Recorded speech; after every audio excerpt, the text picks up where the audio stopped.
Looking for a compact meter that will do just about anything? Well, stay tuned and we're going to go over a candidate that will do probably just that for you.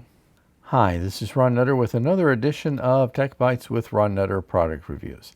Today we're looking at the Fluke-301D/ESP, which is a 600 amp AC/DC clamp meter, and 3 things you need to know about it. If you get value from this video, please consider subscribing to the channel and liking the video. There is a link in the description if you would like to purchase one. Thing number 1.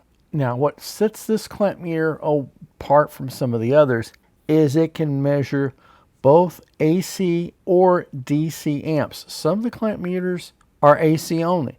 There's times, depending on your hobby or profession, you may need to know what it's pulling in amps when hooked up on DC.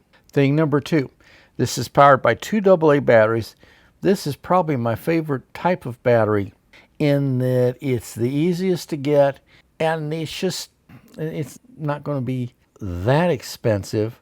I do recommend, if you're going to be more than a day or two without using the meter, take a few seconds, pop the batteries out.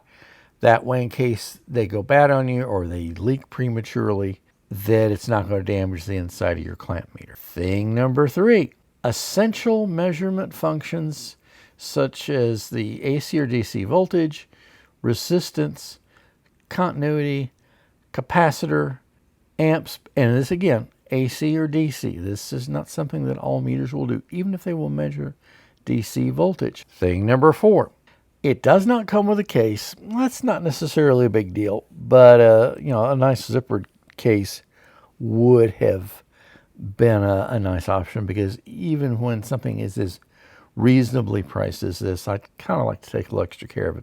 Full manuals for this can be downloaded from the Fluke website, and I do that. I understand why they don't ship the manuals with it, because some people don't need it, and it is going to be an extra expense that would cost the meter to be a little more expensive.